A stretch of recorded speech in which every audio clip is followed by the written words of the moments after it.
I've made a lot of incredibly stupid decisions in my life, but the way I've always kind of seen it, if you aren't willing to jump out and try something potentially idiotic, how could you ever know for sure that it wasn't a stroke of genius? I mean, what could really go wrong with a worldview like that, am I right? Well, today I'm gonna share a story about a time when that perspective utterly backfired on me. In the Rocky Mountains, the transition period between spring and summer that typically takes place around mid to late May is a gorgeous time of year. However, it can be precarious. And the reason for this is all the snow is melting and sliding down the mountains, which typically just makes everything very muddy and slippery. But what also ends up happening is the quaint little streams that trickle down from a much higher elevation turn into these rushing rivers that can easily sweep you off your feet if you aren't careful. And the water is so cold, it's not at all uncommon to experience varying degrees of shock from simply jumping in for a few seconds. So, with all this in mind, I had been working in Lake City, Colorado for roughly 2 months as an outdoor education teacher when I made the decision to stick around for the summer season. Up to that point, the group I had been working alongside was relatively small, and while we were incredibly close, I'm what some people have labeled as a social butterfly of sorts, so the thought of an entirely brand new slew of faces coming into town to work with us for the summer, well, I could hardly contain myself. I was so ready to meet all the fresh recruits and start things off with a bang. I mean, after all, you know what they say, first impressions are everything, right? Right? Unfortunately, it was 2 p.m. and the shuttle from the airport wasn't scheduled to arrive until 5:30, so I had a little time to kill. This is when one of my good buddies asked if I wanted to join a couple other people tubing the river that runs in front of the property. My initial reaction was honestly one of shock. Growing up north of San Antonio, Texas, my friends and I would constantly go float the Guadalupe River, but tubing above 8,000 feet? I mean, is that even a thing? I had no idea where we could even find inner tubes, and somehow they managed to get their hands on 4 of them. And then in seemingly no time at all, we were on the riverbank watching the water rush by us at an intimidating pace, to say the least. One by one, the others jumped in, and I soon found myself entirely alone on the shoreline. Now, you're probably wondering, PJ, were you getting cold feet? And the answer is absolutely. I had stuck my foot in to see exactly what I was dealing with here, and turns out the water was so cold that it burned a little bit, which is just awesome. Did I actually consider waving the white flag? Not even remotely. You see, at that specific point in time, I had something to prove to myself, and unfortunately, I have no idea what that thing actually was anymore, but it's neither here nor there. Because the river was moving so rapidly, I couldn't just set the inner tube in the water and gently sit back into it. I had to do the ever popular hold the thing out in front of me and awkwardly jump downstream approach, which proved to be disastrous on that specific day. The second I hit the surface, my entire body went underwater.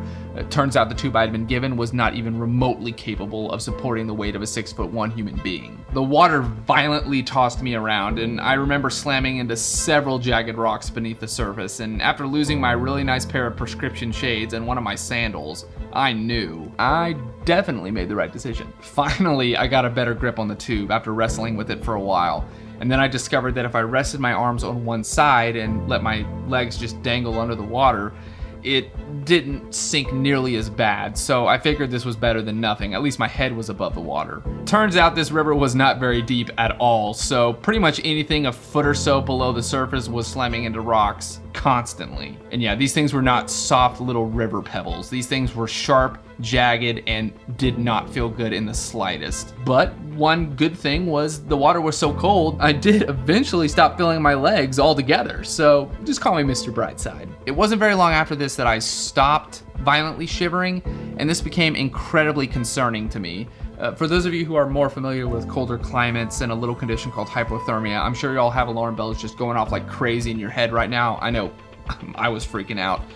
But unfortunately, it was the wrong time to try to get out. The riverbank had all but disappeared, and looming cliffs rose up on either side of us, and because I didn't think to bring any climbing gear, getting to the top didn't seem like a realistic solution to the pickle I was in. I knew things would eventually get better, but it was abundantly clear to the other 3 members of our little tubing party of sorts that I was having zero fun, and the only thing I really wanted to do was not be in the river anymore. We floated along for seemingly an eternity until finally the cliff slowly began to transform into this steep dirt slope that led directly to the road, and rest assured, it nearly brought me to tears. Okay, I realize I'm making this all sound exceptionally dramatic, but you gotta understand, the world around me at that specific moment sounded basically like this. But as is often the case when it comes to the bitter sting of reality, it was probably more just awkward and sad. The current was moving so rapidly, however, that we were forced ashore on the opposite side of the river, so we had to get our tubes and slowly make our way back across the river while carrying them. And it was during this period that my mental stability began to wane drastically. I vaguely recall a member of our group asking me questions like, what was my name, where were we?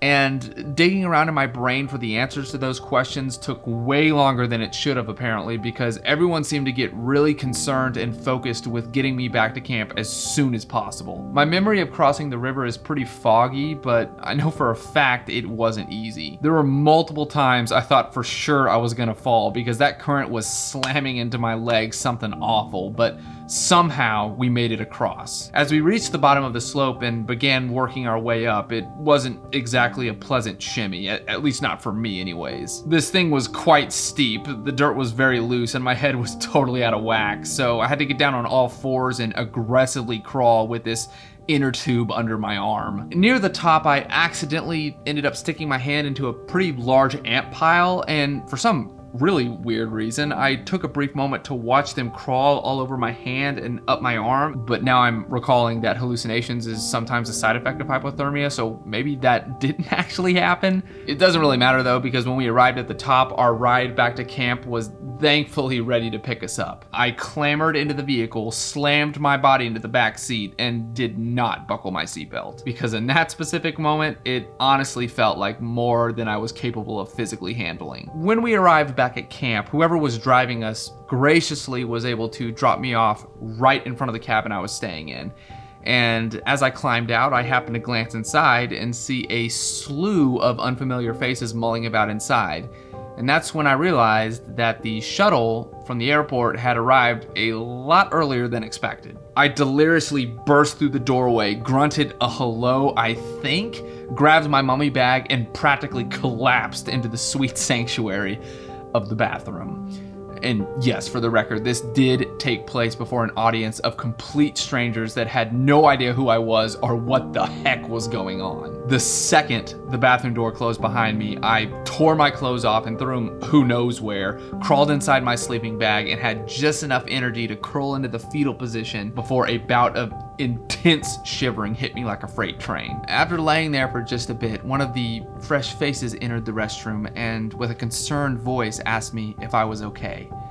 And it was at that specific moment I learned a very valuable lesson. First impressions are overrated and stupid. Okay, that's the end of my little story, and hopefully y'all enjoyed it. Before we wrap things up though, I want to give a big shout out and thank you to Caleb Weaver with Lightbulb Media, who collected all the killer drone footage for this video. If y'all happen to live in Grand Junction, Colorado, or probably anywhere in Colorado, he is a video legend, and I highly recommend working with him. Anyways, that's all for today. Oh yeah, don't forget to subscribe.